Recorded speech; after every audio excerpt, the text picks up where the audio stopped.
Hello friends, हमारे YouTube channel पर आपका स्वागत है। आज इस वीडियो में हम आपको द्विघात समीकरण से संबंधित 1 मार्क्स के क्वेश्चन के बारे में बताएंगे, जो कि परीक्षा की दृष्टि से अति महत्वपूर्ण हैं। तो चलिए स्टार्ट करते हैं। सबसे पहला प्रश्न है कि द्विघात समीकरण का मानक रूप इनमें से कौन सा होगा। तो फर्स्ट ऑप्शन दे रखा है यहाँ पर x square plus b equal to zero. B है यहाँ पर a x square plus b x plus C equal to zero. C है a x square plus C equal to zero and d है b x plus C equal to zero.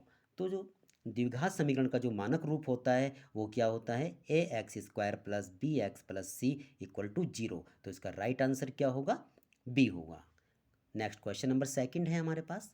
यदि द्विघात समीकरण a x square plus b x plus C equal to zero के मूल समान हो तो विविध कर यानी कि डिस्क्रिमिनेंट क्या होगा। इसके लिए हमें कुछ कंडीशंस पता होनी चाहिए कि मूल समान होने के लिए क्या होता है। तो डिस्क्रिमिनेंट यानी कि D B square minus 4ac equal to यदि जीरो होता है तो दी गई समीकरण के मूल क्या होते हैं, समान होते हैं। और यदि B square minus 4ac greater है जीरो से, तब क्या होते हैं, इस समीकरण के मान असमान होते हैं और वास्तविक होते हैं। और थर्ड में क्या होता है, बी स्क्वायर माइनस 4ac, यदि इसको सॉल्व करके नेगेटिव आता है तो समीकरण के मूल क्या होते हैं, काल्पनिक होते हैं। तो हमारे पास क्वेश्चन क्या है कि यदि द्विघात समीकरण a x square plus b x plus C equal to zero के मूल समान हो तो विविध कर क्या होगा। तो हमने क्या कंडीशन बताई है समान के लिए, B square minus 4ac equal to zero. तो इसके लिए कौन सा ऑप्शन है, तो B square minus 4ac equal to zero. Next question है यहाँ पर कि द्विघात समीकरण 2x square minus 5x plus 3 equal to zero के मूलों की संख्या क्या होगी। देखिए, किसी भी समीकरण के जब मूल हम ज्ञात करते हैं उसमें देखते हैं कि चर की अधिकतम घात कितनी है। जो भी चर की अधिकतम घात होती है वही उस समीकरण का उस समीकरण के मूल होते हैं। तो इसमें चर की अधिकतम घात कितनी है, 2 है। तो इसका आंसर कितना होगा, 2। यानी कि इस समीकरण के अधिकतम मूल कितने हो सकते हैं, 2 हो सकते हैं। नेक्स्ट क्वेश्चन है कि द्विघात समीकरण 2x square minus 4x plus 3 equal to zero का विविध कर क्या होगा। तो इसके लिए देखिए, सबसे पहले हम देखते हैं कि a इक्वल टू कितना है, इसमें 2 है, b इक्वल टू माइनस 4 है एंड c इक्वल टू कितना है, 3। तो विविध कर क्या होता है, B square minus 4ac equal to b यानी कि माइनस 4 का square minus 4 into A into C.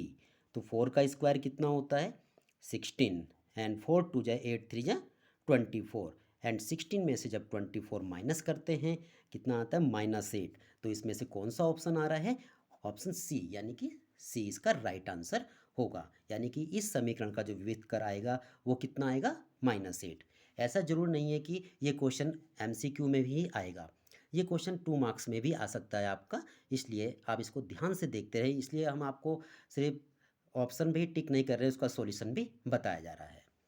Next question है यहाँ पर 5 कि के किस मान के लिए 2x square plus K x plus 3 equal to zero के मूल समान हैं। तो सबसे पहले हम इसमें क्या देखते हैं कि a इक्वल टू कितना है, 2, b इक्वल टू के एंड c इक्वल टू कितना है, 3।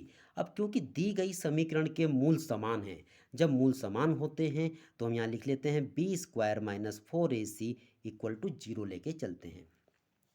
तो बी स्क्वायर कितना है इसमें, के स्क्वायर माइनस 4 इंटू ए कितना है 2 एंड सी कितना 3 इक्वल टू जीरो। नेक्स्ट यहाँ पर के स्क्वायर माइनस 4 टू जा 8 8 3 जा 24 इक्वल टू जीरो एंड के स्क्वायर इक्वल टू 24। नेक्स्ट यहाँ पर के इक्वल टू ये क्या आता है, प्लस माइनस और रूट कितना आता है, 24। तो के इक्वल टू प्लस माइनस और जब 24 के हम फैक्टर करते हैं तो क्या आते हैं हमारे पास, 2 2 जब 4 2 जा 8 8 3 जा 24। और इसमें से ये तो अपना जोड़ा बना के बाहर आ जाता है, अपना पेयर बना के, तो कितना आता है 2 और ब्रैकेट में रूट में कितना बचता है, 3 2 जा 6। तो इसमें राइट आंसर क्या होगा, प्लस माइनस 2√6। जल्दीबाजी में आंसर ये ना करें आप लोग, बिल्कुल ध्यान देना है, क्योंकि ये द्विघात समीकरण बन जाती है और द्विघात समीकरण के कितने मान होते हैं, 2। तो प्लस एक प्लस होगा और दूसरा क्या होगा, माइनस होगा। नेक्स्ट क्वेश्चन है यहाँ पर, द्विघात समीकरण 5x² plus 4x plus 1 equal to 0 के मूलों की प्रकृति क्या होगी। प्रकृति ज्ञात करने के लिए क्या करते हैं हम, देखिए फिर वही करते हैं। a इक्वल टू कितना है इसमें 5, b equal to 4 and c equal to 1। जब इनकी प्रकृति ज्ञात करते हैं तो क्या निकालते हैं इसमें हम, विविधकर निकालते हैं, यानी कि डिस्क्रिमिनेंट निकालते हैं। तो b² minus 4ac equal to, तो b² यानी कि 4 का square minus 4 into a into c, 4 का स्क्वायर 16 एंड 4 5 जो 20, कितना आता है यहाँ पर -4।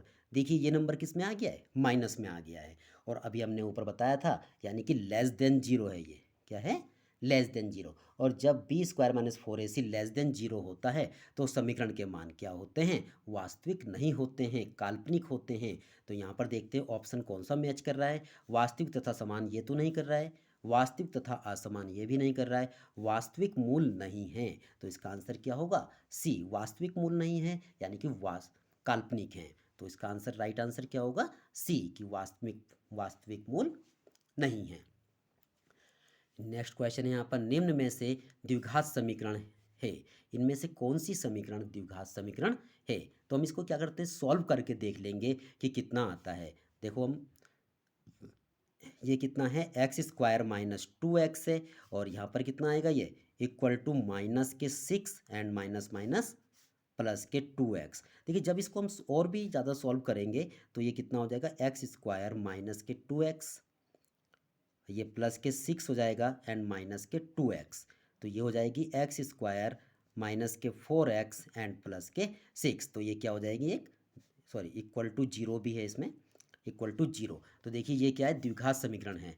तो इन चार ऑप्शन में से एक ही द्विघात होगी। जब पहले ही द्विघात होगी तो इसका मतलब ये बाकी तीन द्विघात समीकरण नहीं होगी। आप इसे सॉल्व भी करके दे सकते हैं।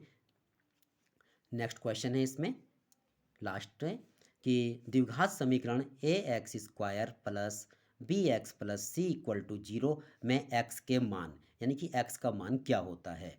देखिए द्विघात समीकरण ax² plus bx plus C equal to 0 में x का मान, यानी कि श्रीधराचार्य सूत्र या जिसको हम द्विघात सूत्र भी कहते हैं, वो कौन सा है इसमें। यहाँ देखते हैं a equal to x equal to minus b plus root b² minus 4ac upon 2a, नहीं, क्योंकि यहाँ पर क्या होता है, उसमें माइनस होता है, तो ये तो नहीं हो सकता है। सेकंड है यहाँ पर x equal to minus b plus minus root b² minus 4ac upon में अपॉन में 2a। तो देखिए यहाँ पर बिल्कुल कंप्लीट बन रहा है, minus b plus minus under root b² minus 4ac upon 2a। तो इसका राइट आंसर ये है। बाकी और में देख सकते हैं हम कि क्या कमियाँ हैं इसमें। तो x equal to minus b, देखिए यहाँ पर माइनस दे दिया है, इस वाले में केवल प्लस दिया था, तो ये आंसर नहीं हो सकता है इसका। तो x equal to minus b plus minus, लेकिन यहाँ तक तो सही है, लेकिन यहाँ पर क्या दे दिया है, ब्रैकेट में रूट के अंदर प्लस दे दिया है, तो ये भी इसका आंसर नहीं हो सकता। तो इसका राइट आंसर क्या होगा, बी। तो इस वीडियो में देखिए आपने द्विघात समीकरण के बहुत ही इंपॉर्टेंट क्वेश्चनों के बारे में जाना है। इसी प्रकार के और महत्वपूर्ण प्रश्न देखने के लिए बने रहिए हमारे चैनल पर, और यदि अभी तक आपने हमारा चैनल सब्सक्राइब नहीं किया है तो सब्सक्राइब करना ना भूलें। धन्यवाद।